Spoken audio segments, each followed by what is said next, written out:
अस्सलामुअलैकुम वरहमतुल्लाहि वबरकातुहू। मूल निवासी जिंदाबाद, संविधान जिंदाबाद, बाबा साहब डॉक्टर भीमराव अम्बेडकर जिंदाबाद। आज जिस मौजू पे, जिस मसले पे मैं राष्ट्रीय मुस्लिम मोर्चा बमसेफ जम्मू कश्मीर का कोऑर्डिनेटर आपके सामने रूबरू हुआ हूँ, लाइव हुआ हूँ, वो ये है कि जो आज मुल्क के हालात हैं और ख़ास तौर पे जम्मू कश्मीर के हालात हैं, उनको देखते हुए बहुजन क्रांति मोर्चा, राष्ट्रीय मुस्लिम मोर्चा जो बमसेफ की ऑफ शूट विंग्स हैं, बल्कि कहूँगा कि ऑफ शूट विंग्स में से दो विंग्स हैं, उन्होंने डॉक्टर कफ़ील ख़ान साहब के हक़ में और अलग अलग यूनिवर्सिटी और कॉलेजेस के जो स्टूडेंट्स जिनको बीजेपी सरकार ने फेक केसेस के तहत जेलों में डाला है, जो CAA और NRC के ख़िलाफ़ प्रदर्शन कर रहे थे, जुलूस निकाल रहे थे, रैलीज़ निकाल रहे थे, आंदोलन कर रहे थे, जैसे कि शाहीन बाग, तो उनको रिहा करने के लिए बमसेफ द्वारा मेमोरेंडम बहुजन क्रांति मोर्चा और राष्ट्रीय मुस्लिम मोर्चा द्वारा पेश किए जा रहे हैं सरकार को। और जम्मू कश्मीर में भी ये आंदोलन चल रहा है और सभी साथियों से गुजारिश है कि आप भी इसमें बढ़ चढ़ के हिस्सा लें। इसके साथ जो और मसले जो 8 अगस्त को बमसेफ की जम्मू कश्मीर की नेशनल कन्वेंशन होने जा रही है, उसके जो मेन टॉपिक्स हैं उन पे मैं आज बात रखूँगा, जिसमें से 2 टॉपिक्स को मैं उठाऊँगा। जो पहला टॉपिक है वो है इस जम्मू कश्मीर स्टेट को यूनियन टेरिटरी बनाने के बाद भी यहाँ SC, ST, OBC, मुस्लिम और जो माइनॉरिटीज़ हैं बाकी, उनके ऊपर जुल्म अत्याचार बढ़ता जा रहा है। हाल ही में हमारे यहाँ जम्मू में एक राहुल भगत नामक SC समाज के भाई का कत्ल कर दिया गया, मर्डर कर दिया गया लैंड माफिया द्वारा, जिसमें उसके घर वालों ने, परिवार वालों ने पुलिस और सरकार पे भी इल्ज़ाम लगाया कि वो इसमें शामिल थे। और हमारे जनाब रिटायर्ड अशोक अत्री साहब जो DIG रह चुके हैं जम्मू कश्मीर में, और बमसेफ में वो BMP के सदर हैं, प्रेसिडेंट हैं, उन्होंने एक मुहिम के तहत उनको इंसाफ दिलाने की कोशिश में लगे हुए हैं।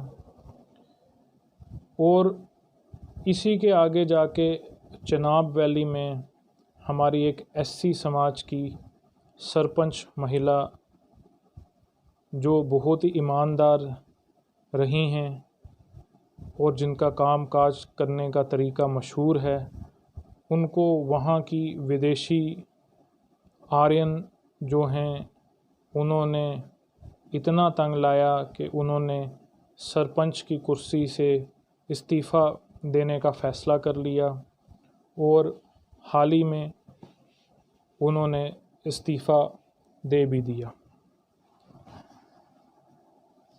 इसी के साथ अगर हम और आगे चलें तो दूसरा टॉपिक जो हमारा है वो बहुत अहम टॉपिक है, जिससे हमें ये पता चलता है और समझ आता है कि आजकल के जो मसले हैं मूल निवासी समाज के, जम्मू कश्मीर के मूल निवासी समाज के ख़ासकर, उसका हल सिर्फ़ और सिर्फ़ एकता है, इत्तेहाद है, यूनिटी है। अलग अलग हमने बहुत लड़ लिया, अब इत्तेहाद की ज़रूरत है।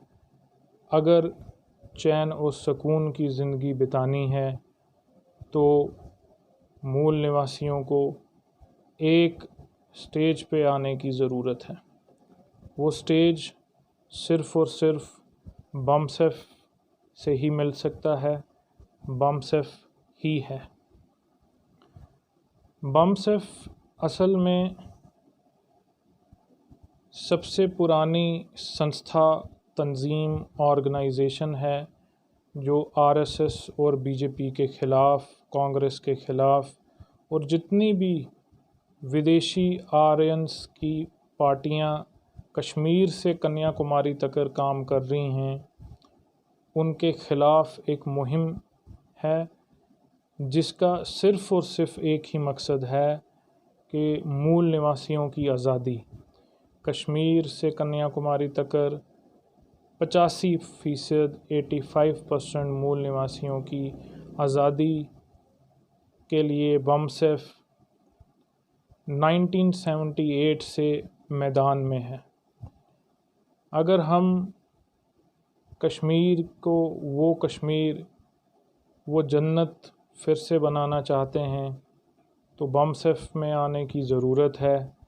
जनाब मौलाना सजाद नुमानी साहब के ताबे, जनाब वामन मिश्राम साहब के ताबे, जनाब सिमरनजीत सिंह मान साहब के ताबे और उनका साथ देने की ज़रूरत है।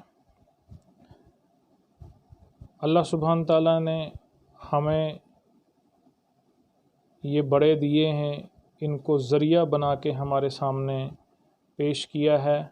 अब हमारे लिए ये फ़ैसला करना है, हमने फ़ैसला करना है कि हमने किस ओर जाना है। आपने हर किस्म के तरीक़े अपनाए, हर किस्म के रास्ते अपनाए, लेकिन हासिल क्या हुआ कि कई माँओं ने अपने बेटे खो दिए, कई बहनों ने अपने भाई खो दिए और कई बीवियों ने अपने पति खो दिए। ये नुकसान और ना हो इसलिए हमें एक साथ मिल के, जैसे कि बमसेफ में पूरे भारत में कश्मीर से कन्याकुमारी तक 9 धर्म के लोग एक साथ मिल चुके हैं और आरएसएस बीजेपी के ख़िलाफ़ एक प्लेटफॉर्म खड़ा कर चुके हैं। ये प्लेटफॉर्म जम्मू कश्मीर में भी आ चुका है 2018 से, जब जनाब हज़रत मौलाना सजाद नुमानी साहब जम्मू कश्मीर में तशरीफ़ आए थे। उस टाइम पे बमसेफ का काम यहाँ शुरू हुआ था। आज बमसेफ का काम जम्मू कश्मीर में फैल रहा है। हमें भी आने की, जुड़ने की ज़रूरत है। अगर मैं अपने कश्मीरी भाइयों को थोड़ा सा पास्ट में ले जाऊं और ख़ास तौर पे SC ST OBC भाइयों को भी ये बताने के लिए, समझाने के लिए, जो हमारे मूल निवासी हैं, चाहे वो कश्मीर के हों या भारत के किसी भी राज्य के या स्टेट के हों, उनका खून एक है, DNA एक है, लड़ाई एक है, मंजिल एक है, मकसद एक है। वो है अपने मुल्क को, अपने देश को, अपने आइन को विदेशी ताकतों से, विदेशी आर्यन से बचाना, निकालना और कश्मीर वाली जन्नत भारत में हर जगह बनाना। कश्मीर का जो मसला है उसको बहुत गहराई में समझने की ज़रूरत है। मैं अपने SC ST OBC भाइयों को ख़ास तौर पे बताना चाहूँगा कि RSS ने आपके जहनों में जो जहर डाला उसका 1% भी सच नहीं है। कश्मीरी एक ऐसी कौम है जिनका DNA भारत में रहने वाले SC ST OBC मेल खाता है। ये हाल ही में हमें अमेरिकन साइंटिस्ट ने 2001 में भी बता दिया। कश्मीरी एक ऐसी कौम है जिन्होंने शुरू से, जब से विदेशी आर्यन कश्मीर में कदम रखा, उस समय, उस वक्त, उस टाइम में कश्मीर के लोगों को नागाज़ कहा जाता था। नाग का मतलब यहाँ गौर करें कि नाग नहीं है। नागा का मतलब यहाँ पे है वो जगह जहाँ पानी का स्रोत है, पानी के झरने हैं, ज़मीन से पानी निकलता है। और अक्सर आप जब कश्मीर जाएंगे तो आप अनंतनाग, नागडंडी, कुक्कड़नाग जैसी जगहें आपको सुनने में आएंगी, जो टूरिस्ट स्पॉट्स भी हैं, जहां झरने, वाटरफॉल बहते हैं, निकलते हैं। ये जो नागाज़ थे ये आदिवासी लोग थे। आदिवासी लोग लड़ाकू थे, जंगजू थे। जब आर्यंस कश्मीर में आए तो इन्होंने इनका कल्चर चेंज कर दिया, रहन सहन चेंज कर दिया, लेकिन एक चीज़ जो उनसे नहीं ये छीन पाए वो था इनका लड़ने का जज्बा, इनकी ताकत, इनकी हिम्मत। इन्होंने विदेशी आर्यंस के ख़िलाफ़ शुरू से मुहिम रही है इनकी, नागाज़ की।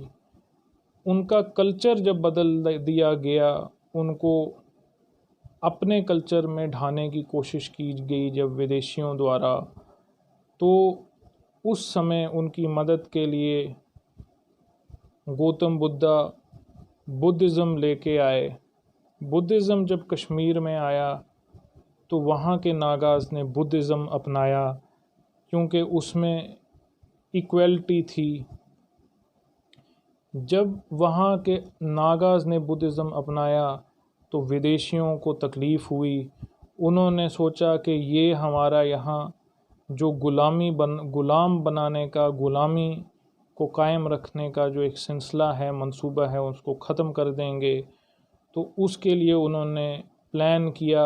प्लान के तहत बुद्धिज़्म में भी मिलावट की गई। मिलावट के बाद बुद्धिज़्म के भी कई हिस्से कर दिए गए और उनको अपने कल्चर के अनुसार ढाल दिया गया। तो उसके बाद एक बहुत लंबी हिस्ट्री रही है विदेशी आर्यंस की और नागाज़ की, उसके बाद बुद्धिस्ट की, लड़ाइयों की, झगड़ों की, एक बहुत लंबी चौड़ी हिस्ट्री रही है, जो फिर किसी दिन अगर बमसेफ के प्लेटफॉर्म से मौका मिला तो आपके सामने रखूँगा।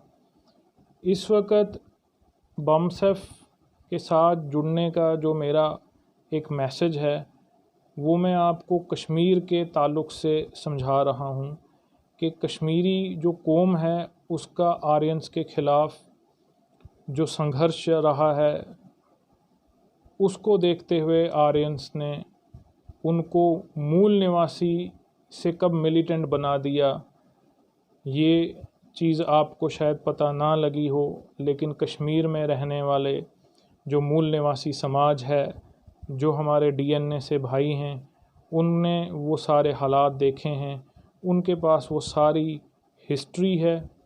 हम सब मूल निवासियों को एक दूसरे से मिलने की ज़रूरत है, जुड़ने की ज़रूरत है, इस मुहिम को आगे बढ़ाने की ज़रूरत है, ताकि हम बाबा साहब डॉक्टर भीमराव अंबेडकर के संविधान के मुताबिक भारत को, कश्मीर को, पंजाब को विदेशी ताकतों से आज़ाद करवा सकें। आज़ादी तभी आएगी जब हम बमसेफ के प्लेटफॉर्म पे कश्मीर से कन्याकुमारी तक जो मूल निवासी समाज है वो जुड़ेगा। जुड़ने के लिए जैसे जनाब हज़रत मोहम्मद सल्लल्लाहु अलैहि वसल्लम ने फरमाया कि तालीम लेने के लिए अगर उस समय चीन बहुत दूर होता था, गाड़ियाँ तो होती नहीं थीं, तो पैदल या ऊँटों पे ही जाना पड़ता था। तो चीन भी जाना पड़े तो जाओ तालीम के लिए। तालीम इंसान को जागरूक करती है, जगाती है और माहौल के मुताबिक जीना और गलत लोगों के ख़िलाफ़ लड़ने का तरीक़ा सिखाती है। वही बात जनाब बाबा साहब डॉक्टर भीमराव अंबेडकर जी ने भी बोली कि अगर विदेशी आर्यंस के ख़िलाफ़ लड़ना है तो तालीम हासिल करो, अपनी हिस्ट्री जानो कैसे आपके पूर्वजों ने, आपके एंसेस्टर्स ने इनके ख़िलाफ़ मुहिम छेड़ी, जो आज भी है हमारे सामने किताबों में, लेकिन पढ़ता कोई नहीं है। वो हिस्ट्री है कश्मीर के नागाज़ की, वो हिस्ट्री है कश्मीर के बुद्धिस्ट की, वो हिस्ट्री है कश्मीर के ईसाइयों की, वो हिस्ट्री है कश्मीर के मुसलमानों की। यही वो नागाज़ थे जो बुद्धिस्ट बने आर्यंस के ख़िलाफ़, यही वो नागाज़ थे जो बुद्धिस्ट से क्रिश्चियन बने आर्यंस के ख़िलाफ़, यही वो नागाज़ थे जो क्रिश्चियन से फिर बाद में मुसलमान बने आर्यंस के ख़िलाफ़।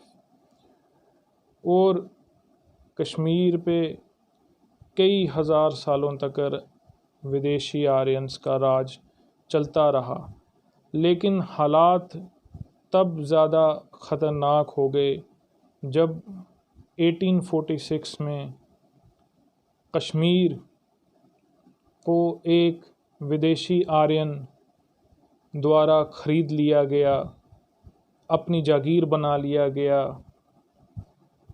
और तब कश्मीर में और जम्मू में रहने वाले SC ST OBC और मुसलमान और बुद्धिस्ट और सारे मूल निवासियों पे जुल्म का एक दौर शुरू हो गया। उस समय 75% टैक्स लगाया जाता था। वो टैक्स की वसूली करके अपनी तिजोरियां विदेशी आर्यंस द्वारा भरी जाती थीं। उसके बाद फिर एक मुहिम उठी, आज़ादी की एक रेवोल्यूशन उठा जो कश्मीर से उठा। वो हुआ 13 जुलाई 1931, 13 जुलाई 1931 से। 13 जुलाई 1931 को कश्मीर में 23 लोगों को अपनी जान से हाथ धोना पड़ा, शहीद कर दिया गया विदेशी आर्यंस द्वारा, क्योंकि वो आज़ादी पसंद थे, आज़ाद होकर रहना चाहते थे। ये वही कश्मीरी हैं जिन्होंने अंग्रेज़ों के ख़िलाफ़ 1947 में 703 जंगजू भारत को दिए, अंग्रेज़ों से लड़े। और जो फ्रीडम फाइटर्स पेंशन भी आज के समय में इनको दी जाती है, 703 कश्मीरी। ये चीज़ें बहुत लंबी एक हिस्ट्री है जो 15-20 मिनट या आधे घंटे में नहीं मैं बता सकता। बहुत ऐसा मटेरियल है जो सुन के आप लोग हैरान हो जाएंगे, लेकिन वो मटेरियल, वो हिस्ट्री कई बार कई लोगों ने, स्कॉलर्स ने, स्पीकर्स ने बताई होगी, लेकिन अब उस हिस्ट्री से कुछ सीखने की ज़रूरत है। और वो ये है कि 1931 जो हुआ वो फिर से रिपीट ना हो। उसके बाद उससे पहले 1846 जो हुआ वो फिर से रिपीट ना हो। उसके बाद 1987 में जब विदेशी आर्यंस ने एक मंसूबे, एक चाल के तहत कश्मीर को छोड़ने की मुहिम बनाई, जिनको आप कश्मीरी पंडितों के नाम से भी जानते हैं, क्योंकि वो अपने आप को कश्मीरी पंडित के कहलाते हैं। उनका मंसूबा था हम यहाँ से जाएंगे और जगमोहन जो आरएसएस विचारधारा का था वो यहाँ मूल निवासी मुसलमानों का कत्लेआम करेगा और हम वापस आएंगे तो एक एक विदेशी आर्यन को कई ज़मीनें और कई मकान मिल जाएंगे। ये मंसूबा जो था ये फेल हुआ, राज खुल गया। तो उन्होंने रातों रात माइग्रेट किया। एक सरकारी चाल थी, एक मंसूबा था, लेकिन इसमें अहम बात ये है कि 1987 से 1990 तक ये जो था ये चलता रहा। शुरुआत के कुछ हफ्तों में तो मेजॉरिटी कश्मीर से एक मंसूबे के तहत निकल गई ताकि मुसलमान को ज़्यादा से ज़्यादा नुकसान पहुंचाया जा सके, मुसलमान को, जम्मू में रहने वाले SC ST OBC को। लेकिन ऐसा हो नहीं पाया। तो 87 में कुछ ऐसा हुआ जो नहीं होना चाहिए था। तो वो 87 से लेके 89, 90, 91 के जो दौर रहा है, अगर उसको फिर से हम नहीं चाहते हैं कि वापस आए और जो कश्मीर के हालात हैं वो वापस आएँ, जो हमने हिस्ट्री में देखा है जुल्म और ज़्यादती विदेशी आर्यंस के द्वारा, तो हमें बमसेफ के प्लेटफॉर्म पे आना पड़ेगा, एक साथ होके आवाज़ उठानी पड़ेगी। बाबा साहब ने जो हमें बताया है कि तालीम हासिल करो तो तुम यूनाइट होगे, एकता में आओगे, इत्तेहाद में आओगे और फिर संघर्ष, एजिटेट और लड़ने के काबिल बन जाओगे। तो ये जो था ये हर धर्म का फार्मूला है। बाबा साहब ने भी बताया, डॉक्टर भीमराव अंबेडकर जी ने, हमें भी इस पे चलना चाहिए और इंशाल्लाह जल्द से जल्द हम बमसेफ के प्लेटफॉर्म से अल्लाह हमें वो कामयाबी देगा। ज़रूरत है आज इस प्लेटफॉर्म पे जुड़ने की। आप सबसे गुजारिश है कि जितनी जल्दी हो सके बमसेफ से जुड़ें।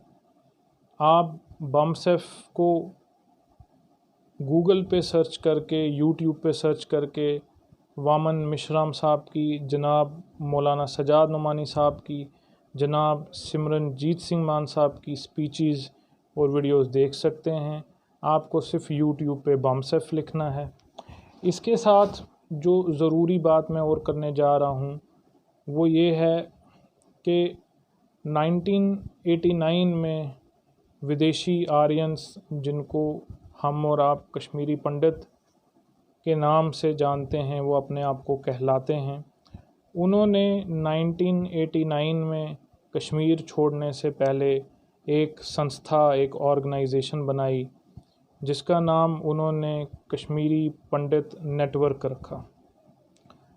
ये कश्मीरी पंडित नेटवर्क के तहत उन्होंने कश्मीर में फिर से फ़लस्तीन बोलें या इज़राइल बोलें बनाने का मंसूबा तैयार किया, मैप तैयार किया, जो आपको गूगल करने पे भी मिल जाएगा। जब आप गूगल पे पनन कश्मीर डालेंगे, PANUN, पनन कश्मीर, ये पनन कश्मीर कश्मीर में इज़राइल बनाने का मंसूबा था और जिसको अब फ़ाइनल शक्ल दी जा रही है 370 हटाने के बाद। 370 भी एक मंसूबा था जो ना कश्मीरियों ने लाया, मूल निवासियों ने, मुसलमानों ने नहीं लाया, ना बनाया और ना उनके लिए था। 370 में अहम रोल जो था वो पंडित जवाहरलाल नेहरू साहब का था। जनाब महाराजा हरी सिंह साहब का था। और जनाब जो एनसी नेशनल कॉन्फ्रेंस, जो पहले मुस्लिम कॉन्फ्रेंस के नाम से जानी जाती थी, कांग्रेस के साथ मिलने के बाद नेशनल कॉन्फ्रेंस बन गई। और इन तीनों के तहत 370 को जम्मू कश्मीर का हिस्सा तब बनाया गया जब बाहर से कश्मीर पे ताकतों ने हमला किया। तो 16 हिस्सों का पॉइंट्स पंडित जवाहरलाल नेहरू द्वारा रखे गए थे, जिसमें से सिर्फ 3 पे जनाब महाराजा हरी सिंह साहब ने माने। वो 3 पॉइंट्स थे कि भारत के साथ कश्मीर मर्ज किया जाएगा कम्युनिकेशन पे, मतलब रेडियो फ़ोन तो उस समय थे नहीं, तो कम्युनिकेशन। सेकंड आर्मी, और तीसरा था पैसा, करेंसी।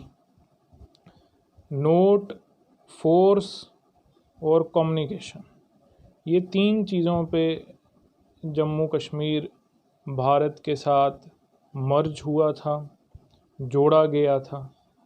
370 लिखने के लिए आइन, कानून, संविधान 370 का भारत के संविधान में जम्मू कश्मीर के संविधान में जोड़ने के लिए सबसे पहले पंडित जवाहरलाल नेहरू साहब ने बाबा साहब डॉक्टर भीमराव अंबेडकर को कहा था। बाबा साहब डॉक्टर भीमराव अंबेडकर ने इससे इनकार कर दिया।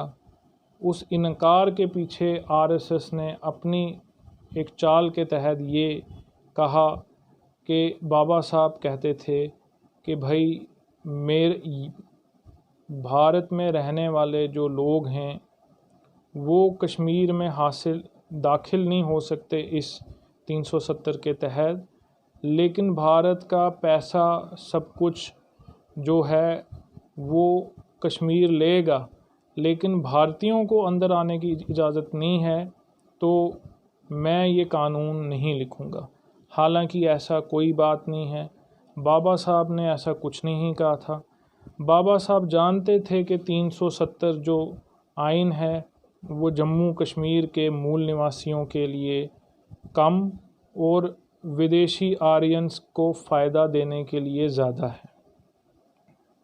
लेकिन वक्त के साथ साथ आरएसएस की मंसूबों, जो 100 बार आप किसी झूठ को फैलाओ तो एक टाइम ऐसा आता है कि लोग उसको सच मानने लगते हैं।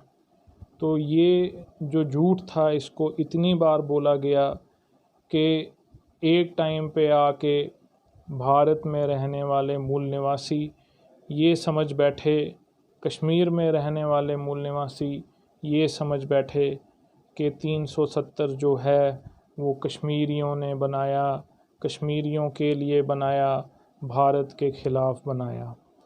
लेकिन इस 370 को बाद में एक विदेशी आर्यन द्वारा पंडित जवाहरलाल नेहरू साहब ने लिखवाया और इसको यहाँ के आइन में लाया गया, भारतीय आइन के साथ जोड़ा गया, संविधान के साथ जोड़ा गया। 370 तोड़ने के पीछे भी जो राज था उसको हमको समझना पड़ेगा। ये सिर्फ वोट बैंक पॉलिटिक्स है। SC ST OBC को बाबा साहब का जो विचारधारा है, जो सोच है, उससे दूर ले जाके गुलाम बनाना और उनके ही भाई जो DNA से उनके भाई मुसलमान हैं, सिख हैं, उनके ख़िलाफ़ करना, आपस में लड़ाना और भारत पे राज करना, यही उनका एक मंसूबा है, एक प्लान है, जिसको आज कश्मीर से कन्याकुमारी तक हम सबको समझने की ज़रूरत है। फिर से आखिर में एक बार बोलूँगा कि हम सबको BUMSEF के प्लेटफॉर्म पे आने की ज़रूरत है और ख़ासकर कश्मीर मेरे जो भाई, मेरे जो सिख भाई, मेरे जो मुस्लिम भाई और जम्मू कश्मीर से सारे हम मूल निवासी SC ST OBC सिख मुस्लिम ईसाई जैन बौद्ध जो DNA से हैं भाई भाई, कश्मीर को अगर बनाना है फिर से जन्नत तो पकड़ना पड़ेगा बम सैफ का हाथ, बम सैफ का दामन, जनाब मौलाना सजाद नुमानी साहब का दामन, जनाब वामन मिश्राम साहब का और सिमरनजीत सिंह मान साहब का दामन। मैं आप सबसे इजाज़त लेता हूँ और आपसे गुजारिश करता हूँ कि इस मुहिम को हम जितनी जल्दी आगे बढ़ाएंगे उतनी जल्दी कश्मीर को वो जन्नत बना पाएंगे जो अल्लाह सुब्हान ताला ने इस दुनिया में हमें अता फ़रमाई थी। वाक़िर दावा अल्हम्दुलिल्लाहि रब्बिल आलमीन।